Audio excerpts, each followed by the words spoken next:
investigating this as an attack of terrorism along with our partners. Today at approximately 3:15 a.m. Central Standard Time, an individual drove a pickup truck into a crowd on Bourbon Street in New Orleans, killing at least 10 individuals and injuring dozens more. After hitting the crowd, he exited the vehicle and fired upon local law enforcement. Law enforcement returned fire and the subject was pronounced deceased at the scene. 2 law enforcement officers were injured and transported to local hospitals. The subject has been identified as 42-year-old Samsud Dim Jabbar, a U.S.-born citizen from Texas. He was driving a Ford pickup truck, which appears to be rented, and we are working to confirm how the subject came in possession of this vehicle. An ISIS flag was located on the trailer hitch of the vehicle, and the FBI is working to determine the subject's potential associations and affiliations with terrorist organizations. Weapons and potential improvised explosive devices, IEDs, were located in the subject's vehicle. Other potential IEDs were also located in the French Quarter. As of now, 2 IEDs have been found and rendered safe. The FBI's Agent Bomb Technology, as our local law enforcement partners, have been working to determine if any of these devices are viable, and they will work to render those devices safe. The FBI, we are working with our partners to investigate this as an act of terrorism.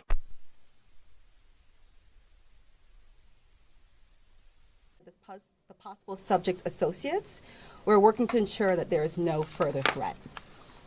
We do not believe that Jabbar was solely responsible. We are aggressively running down every lead, including those of his known associates.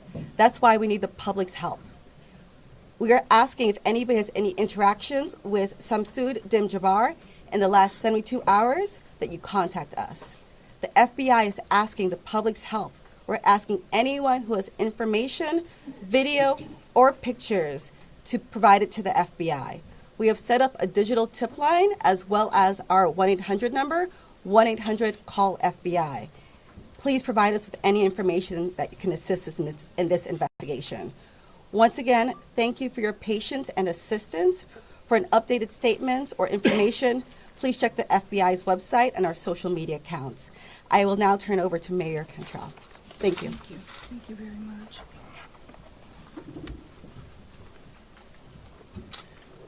Thank you, Agent Duncan, for your leadership and the full support of the FBI. First and foremost, I want to express my deepest condolences to the families and loved ones that were impacted by this tragedy on Bourbon Street and in the heart of the city of New Orleans. And I know that the entire New Orleans City Council grieves along right with me, no doubt about that, and our people and our families. My priority will continue to be to ensure that victims that remain on Bourbon Street now will be serviced and removed as soon as possible. But is this a joke?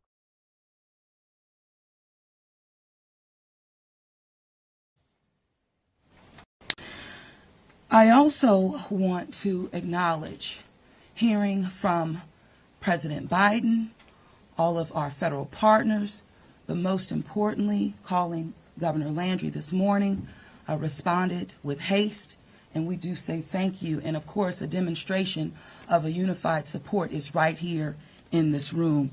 That's how we collectively responded to this tragedy in the city of New Orleans. The mission now is to facilitate, support, and coordinate safety procedures to keep our residents and our visitors safe. I've gone to the hospital along with Chief Kirkpatrick to visit our police officers, and considering their injuries, they're doing well. As I mentioned, this investigation is ongoing, and the FBI remains the lead in the investigation. It is an active crime scene as well. We are committed, no doubt, to uncovering all details surrounding this tragedy. And we're taking every necessary step to put even more safety procedures in place, especially given the nature of the investigation. I'm going to ask people to do not go around our secured area if there is no essential need to do so. It matters, and again, it is an active crime scene. I also want you all to know that the Greater New Orleans Foundation has set up a fund to assist victims, and that information will be provided to you. Thank you, Ganoff. Again, I want this unified team. We're leaning in. We will be relentless, and we will do everything that it takes to render real justice. This team will. I want to also just thank our citizens for your heartfelt prayers. New Orleans is a world-class city, and I can say that I've heard from world leaders all this morning and up until now, in addition to my brother and sister mayors across this country. They're calling, they're responding, and they're standing with the city of New Orleans. And what they always say and want me to reiterate, they understand the resilience of this community. And we're strong in that regard, and I will say second to none. So with that, I'm going to turn it over to our governor, and as I mentioned, who has not wavered any in leaning in, providing the necessary support, and standing right with me, and I say thank you, Governor. And I know the First Lady is standing with us as well. Thank you, Madam Mayor. Thank you. Again, I want to thank the Mayor. Since about 3:45 this morning, when she called me, we have all been working just around the clock to both secure the city and to solve this act. You know, again, I want to reiterate that our prayers go out with all of those who have been affected by this tragedy. I want to thank our law enforcement officers. I want to thank our medical personnel. I want to thank our first responders. And most importantly, I want to thank the two New Orleans police officers who not only laid their life on the line, but were able to eliminate the threat this morning. Let me say, we have made public safety a state priority from day one. And I think that if you look around me today, right now, and you look at the people who are standing around, that is their commitment as well. We intend to be transparent in assessing any defects that may have existed in the system so that we can address them. It's the only way to ensure that any mistakes that were made are corrected. Specifically, we have been trying and working very diligently to address security concerns in preparation for the Super Bowl since October. And it's interesting because, ironically, in preparation for the Super Bowl, I had intended to issue an emergency declaration tomorrow so that we could bring all of our federal, state, and local agencies to bear in preparation for the Super Bowl and Mardi Gras. But because of the events today, I have amended that emergency declaration and issued it today. So again, that declaration will allow our federal, state, and local partners to bring all of the resources necessary to get this city safe. In light of that executive order, I have also ordered the mobilization of a military police company. I've asked General Freelou to mobilize a military police company to assist both New Orleans Police and LSP and the FBI. It is important for our citizens and guests of this state to know that we are doing everything we can to secure their safety in this city. We want to make it clear the Superdome and the surrounding area is safe. But I've always said that the safety of this entire city is something that is always paramount to me. With that, I would like to turn it over to Jeff with the Super Bowl. Jeff Dunley.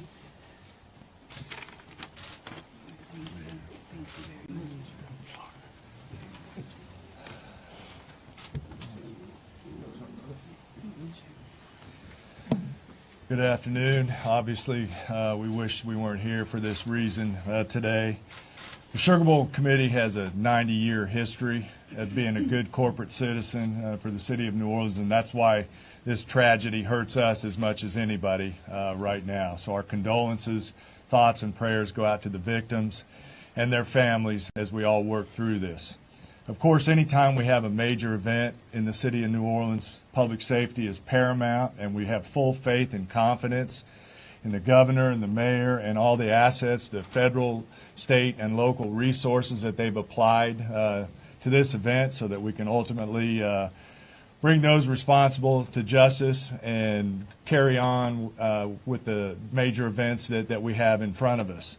Speaking of which, we were scheduled this evening to have a CFP quarterfinal played in the Superdome at 7:45. We have been in consultation with ESPN, with the College Football Playoff, with the Southeastern Conference, with the University of Georgia, with Notre Dame, all parties, and all agree that it's in the best interest of everybody and public safety that we postpone the game for 24 hours. Work is fast about to set up a safe and efficient and fun environment for tomorrow night. There'll be more details on that in the coming hours, but for now, that's the plan, that we're going to move forward and play the game. And again, we reiterate our thanks to everyone up here for the important work they're doing. We live in the fun and games world with what we do, but we certainly recognize the importance of this, and we're going to support it 100%. So thank you. I'd like to bring up Senator Kennedy.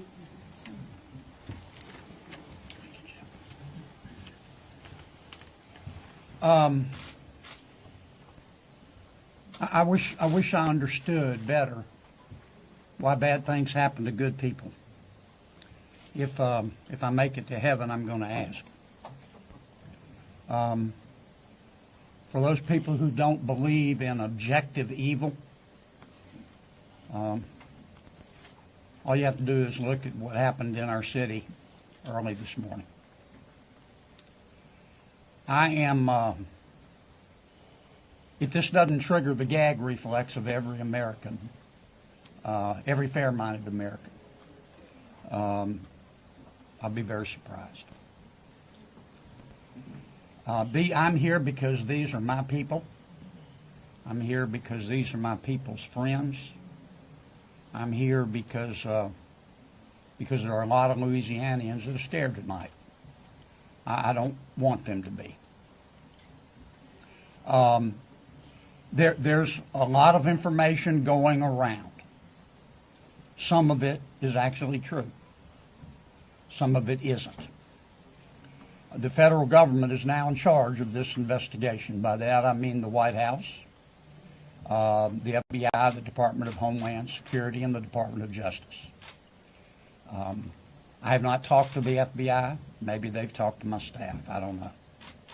I did talk to the Secretary of Homeland Security a little while ago.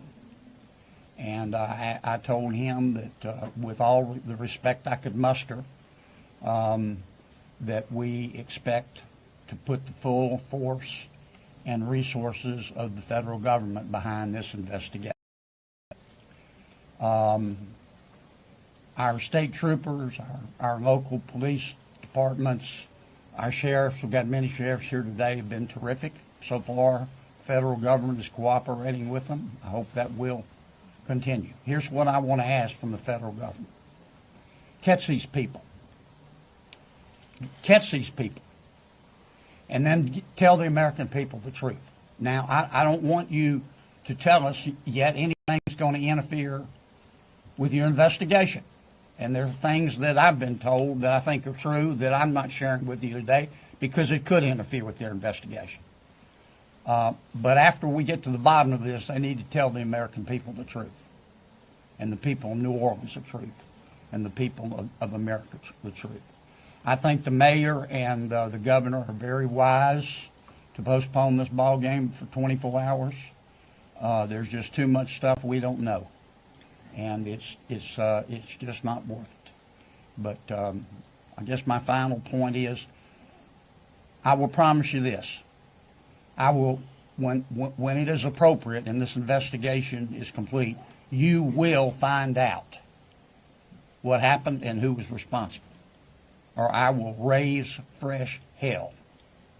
And I will chase those in the federal government who are responsible for telling us what happened, like they stole Christmas. Thank you, Senator. Thank you, Senator Kennedy. Congressman Carter, I think. Thank you, Governor. Thank you, Mayor. Thank you, Senator Kennedy. Thank you to all of our law enforcement agents for doing a yeoman's job, for stepping up at a time when we needed you most, for employing the resources of all of our partners. This is all hands on deck, from the White House all the way down. I've been in communication with the White House since early this morning, Secretary Mayorkas, leaders in all of our federal, local, and state agencies. The President has made it very clear that he intends to bring every resource to bear to not only tell the truth, but to provide the resources to bring these cowards to justice. I want to personally thank the men and women in uniform who put their lives on the line to protect our citizens and our visitors.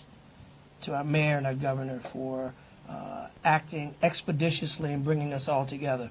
To our sheriffs from the surrounding areas who have been Johnny on the spot, recognizing that if it happens in New Orleans, it can happen anywhere.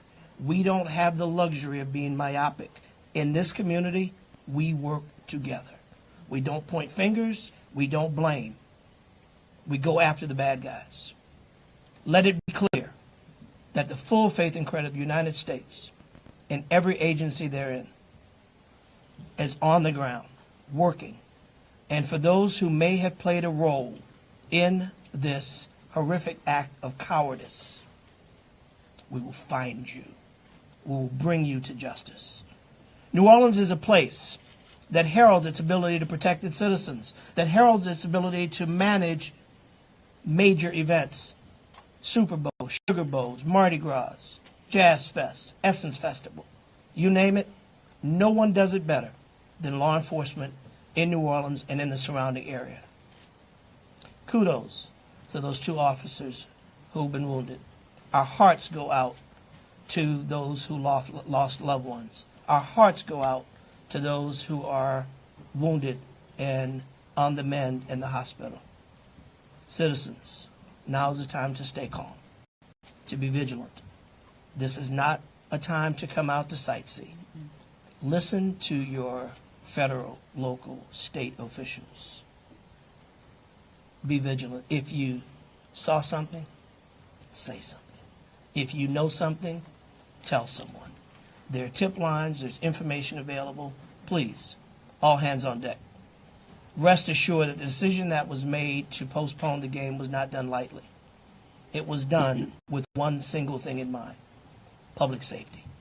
Making sure that the citizens and visitors of this great city, not only for this event, but for every event you come to in Louisiana, that you will be safe. And we will use every resource possible, as the governor has said, as the mayor has said, and every law enforcement agent here has said. Our energy, our commitment will be to make sure that you are safe now and for every event in the future. God bless you, and let's stay strong. Thank you, Congressman. Attorney General.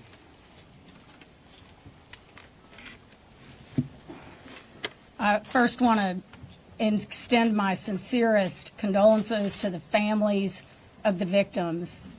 Parents got a phone call last night, early this morning, that no parent ever wants to receive. And as a parent of children who come to New Orleans and spend time here, I know that that is just something that, you know, we hold our breath sometimes till they're home safe, and some people did not come home safe. And we also have some people who are fighting for their lives right now in the hospital. So I'd ask everyone to pray for them. They need our support and they need our prayers. This was a heinous act, a heinous, cowardly act, and we will find them and we will bring them to justice. My office will be providing both investigative and prosecutorial support to the City of New Orleans, to the District Attorney, Jason Williams in New Orleans, as I have done for months. We will continue to do that.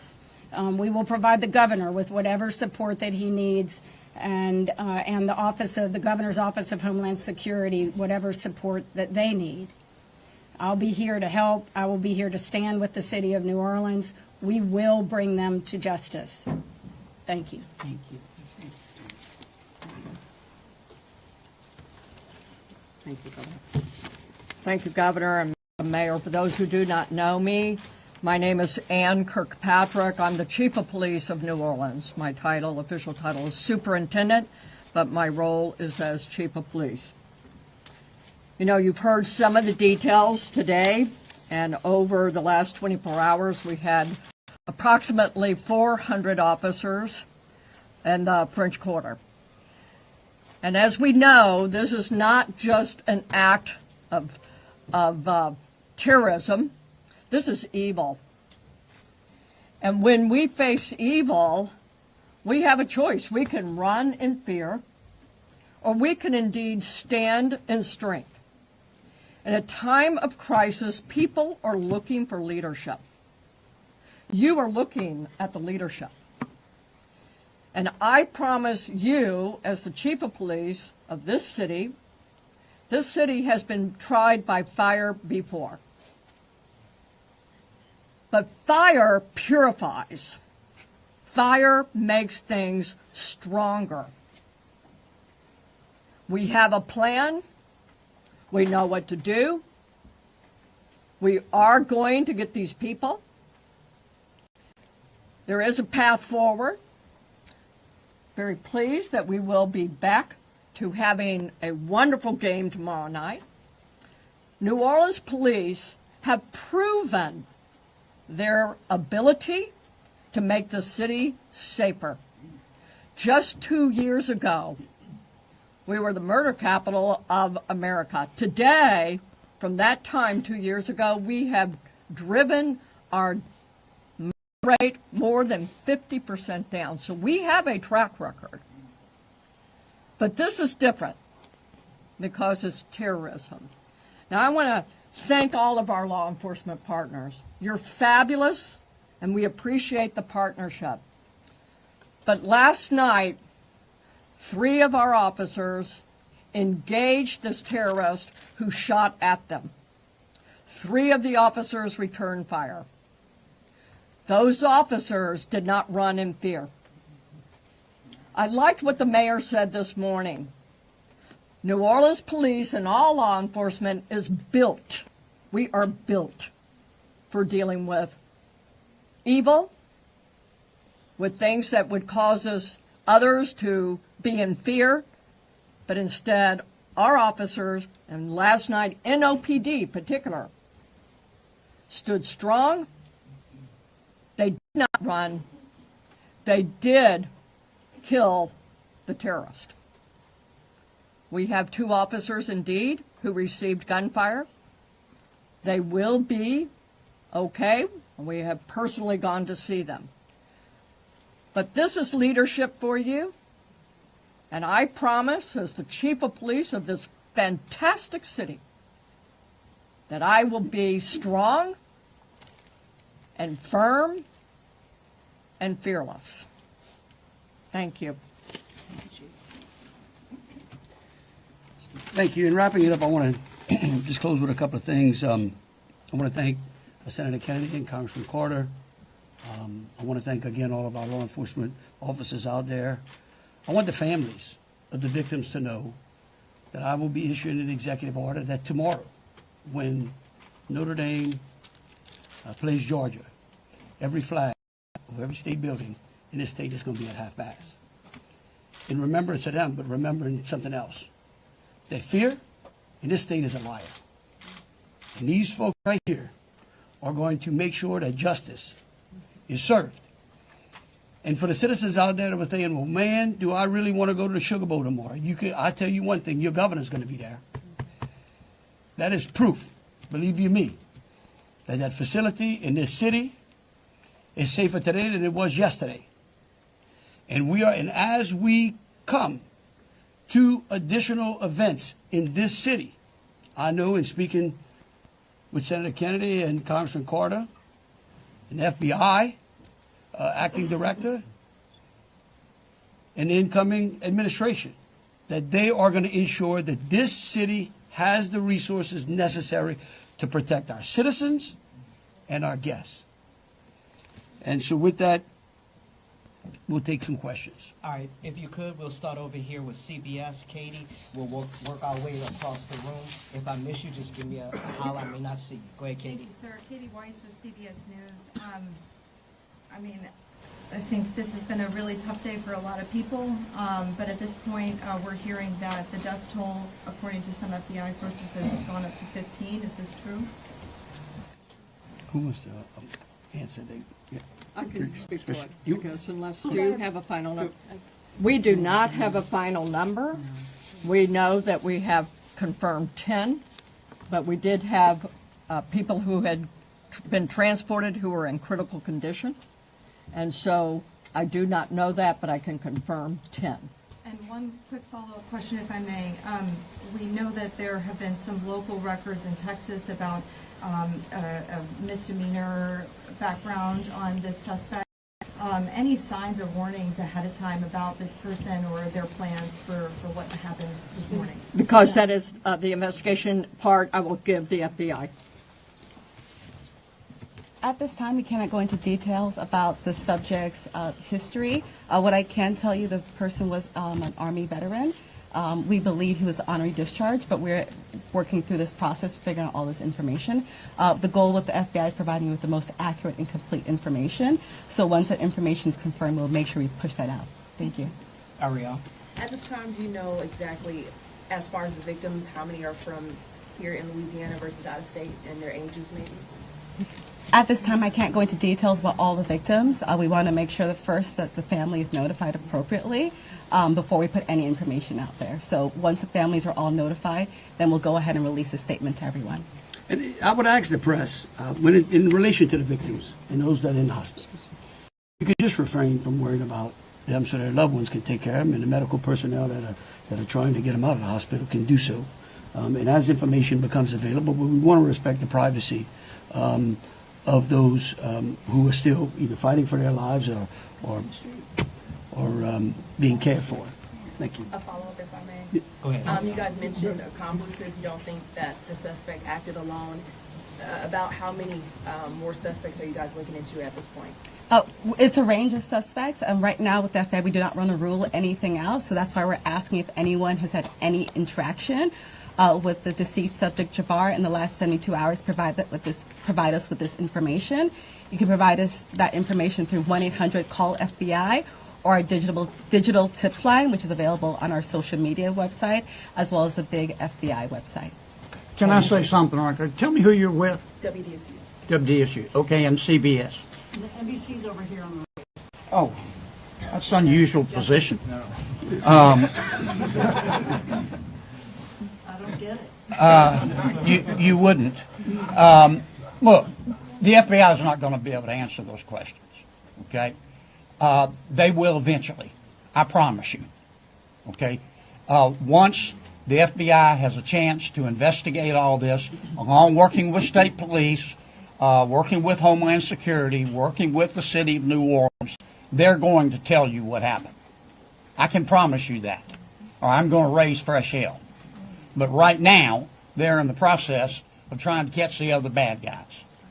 And I want to give them the benefit of the doubt for a while. 26. Yeah, I had a question about the victims. I know that there was obviously gunfire exchange, so I guess how many victims were shot and then how many were injured? Look, again, let me reiterate both Special Agent Duncan and Senator Kennedy. There's a lot of, I get that y'all want to know minute details. What we don't want to do is impede this investigation or spend any time talking about things that don't get us closer to hunting these folks down and securing the city. And so at a particular point in time, we will release as much information as we can. But at this time, in relation to the investigation, I would ask y'all to refrain from those. So, ladies and gentlemen, if we're going to just have more of the same, as the governor just said, we're going to provide that information, but we're going to wrap the press conference now. Hold on a second. Hold on. Let me finish. You weren't listening. If all of the questions are more of the same, what the governor just said in position, we won't be doing that to provide that information. And if you have a quick different question, then let's do that quickly and move on. Okay. My question. Hold on. That's in an orderly fashion. You say there are multiple. Ma'am. Hold on, sir. Hold on. Then who was next? We had over here. Hi, Rachel Wolf from the Wall Street Journal. You said you are confident there are multiple suspects involved. What makes you confident in that? Well, like, why would we tell you that? Again, again, we want to answer pertinent questions. But anything that would lead to impeding or endangering this investigation is not going to be said, okay? And we will, as information unfolds, this is a very fluid process. And remember something, too. We're doing two things. We're hunting some bad people down, and we're securing the city, too. We're getting ready for a Sugar Bowl tomorrow. So if y'all would, again, if you have questions regarding Sugar Bowl, the safety of the city, or something to that effect, we're happy to answer. There's over here. Okay, go ahead. Go ahead, Alyssa. Usually in parts of the French Quarter, specifically in parts of Bourbon Street, there are bollards. We're hearing that some of those may have been down because of repairs. Can you speak to that? And maybe was there any backup option of putting a truck there or an NOPD car there? Well, let me tell you, yeah, one, I'm going to let the mayor answer. I want you to know that's one of the first things I thought of this morning when the mayor called me, okay? And I will tell you that whatever the problem was is going to be solved. Thank you, Governor. Thank you, Governor, and thank you for the question. I do understand that it's been on your radar since this morning. As it relates to the bollards on Bourbon Street, over 10 years ago, over 10 years ago, the city of New Orleans implemented an infrastructure project placing bollards on Bourbon. Thereafter, the malfunctions of those bollards ensued from Mardi Gras beads on down. But the New Orleans Police Department, of course, deemed them inefficient because they did not operate the way that they were intended to do. Because the city of New Orleans is hosting Super Bowl this year, it gave the city of New Orleans an opportunity to go further and deeper with infrastructure improvements, as we've been talking about. So as a result of that, we were able to build in bollard replacement into our Super Bowl infrastructure package. And because of that, the city of New Orleans has moved forward with that infrastructure that is nearing completion. Bollards were not up because they are near completion, with the expectation of being completed, of course, by Super Bowl, way before Super Bowl. But that is the reason. Now, the New Orleans Police Department, and Chief, you can speak to the deployment to respond to our needs and existing conditions. All right, so we have been aware of the bollard situation for a long time, and we did indeed harden those target areas where the bollards are. We have patrol cars out there as a hard target, as well as with barriers. Now, I want to share with y'all, if you did not know, that this particular terrorist drove around onto the sidewalk and got around the hard target, where he did have a car there, we had barriers there, we had officers there, and they still got around. Now, the wedges that you see out there as well, we knew that that had malfunction problems.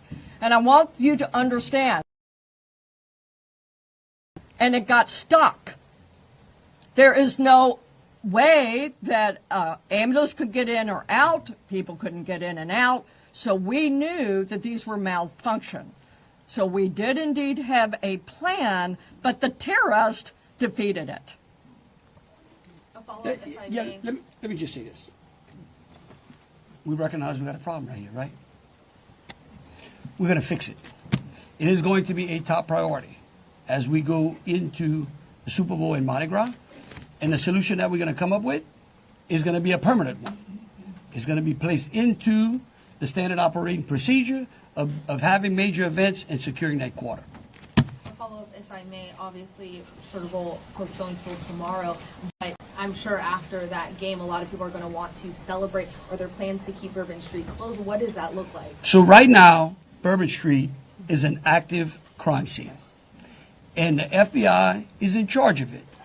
When they clear it, and it does not become an active crime scene anymore, we're going to open it up. Potentially. Olivia Vidal with Fox 8. Can we ask about this military police presence that you want to call it? Is this a private security like Blackwater? Also, would that be a first that a private security firm is mobilized to supplement local and state law enforcement? No. We're not. This is our National Guard. These are our citizens that we're bringing in. It's a military police company that we recognize we need some more resources. We need some more boots on the ground because, again, what we're doing now is twofold. We've got an active investigation and we've got enhanced security. Before this event, we were just enhancing and working on security. So we brought some additional resources. Jesse Kirsch with NBC News. Thank you for holding this press briefing. I just want to clarify something first. You're talking about bollards that are being repaired. Talk about a lift gate that are replaced and then a lift gate that's not been working. Was there a vehicle in place of that lift gate last night? Were there things in place of those bollards which are being repaired? Sure, the chief spoke to the plan in place, and that is yes. That was indeed. So anything that is currently in the midst of being repaired had a backup replacement. It had vehicles and officers were there where all of those ballasts have been. We had that. We knew. So we did have it. And like I said, in this particular case, terrorists just went all the way around up onto the sidewalk. And for the lift gate, what about for the lift gate? Was there a vehicle like backing in and out to block that lift gate area, or was that just down and open? Because that's what we've heard from witnesses. Chief, Captain. The reason I'm calling the captain, he's the captain over that district, and that is a question I'm going to let him address for you. Good evening, everybody. I'm Captain LeJean Roberts of the 8th District. Yes, we did have strategically placed right in front of the wedge, preventing access onto the roadway.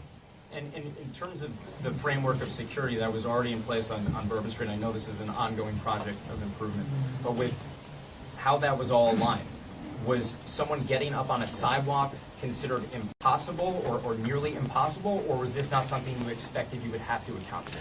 Yes, of course, it wasn't something we expected to account for. The bollards they're actually wedges. They're strategically placed 5 locations throughout the French Quarter on the roadway. This particular terrorist drove onto the sidewalk behind the police car to gain access to the 100 block of Bourbon Street. So if you're worried about someone ever driving down Bourbon Street, why weren't you worried about someone driving up the sidewalk in the same way, or at least bracing for it in the same way for all Okay. All right, look. We could go on what ifs forever. This is evil. And that guy could have easily gone down the sidewalk of Canal Street, where there were a ton of pedestrians on there as well. And there are bollards that's right. on some No, right. sidewalks, so that's, I'm right. just asking Hold on a second. We're gonna move on. Chelsea, go ahead. Just want you to know, however, we recognize, I said earlier, that where there are defects in this system, we are going to be transparent, and we are going to address them with the city and make sure that we fill those gaps as best we can. Yeah. Chelsea Grace with Axios. I have a question just about sort of ongoing public safety today. Special Agent mentioned 2 possible IEDs. Were those in the same location? Should residents in the French Quarter or elsewhere be concerned about potential other situations?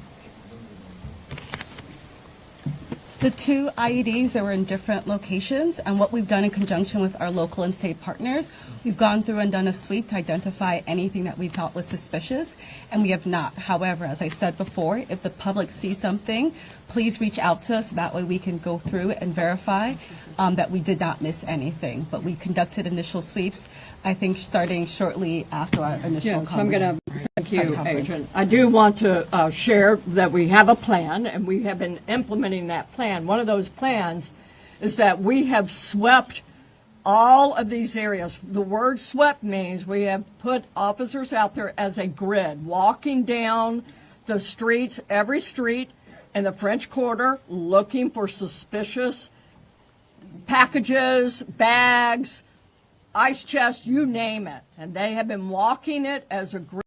We've been doing the same thing on Poydras and all the accesses into the Superdome. Part of the safety plan is we have bomb dogs out there sweeping the Superdome and all the exterior area, and we're locking that down. That will be locked down through the game tomorrow. So that's a part of that safety plan, and we've already been implementing it. Okay, thank you all for coming out. Question back here for the governor on the MPs. How many MPs will be deployed to New Orleans? Right now, there's I think it's General Freelo, 100? 100. 100, and, yep. All right, thank you all so much. Thank you. What gives you the confidence tomorrow night it'll be safe, right? I'm going to be there. Yes, but you're all saying you're making improvements, sir. Yeah, we're going to be there. You're a bodyguard. Okay, we've been listening live now to a news conference in New Orleans. City, state, local officials there, as well as the FBI, updating us on the incident from overnight, about 3 o'clock in the morning. An act of terrorism. And we have a lot more details here that we'll run through for you quickly, and then we'll send you off to the national coverage with live news, live now, the 24-hour news cycle here. And they can pick it up from there. But just kind of going over some of the main points from this really long, at times contentious news conference. The suspect is sort of the biggest piece of news here. They have identified him as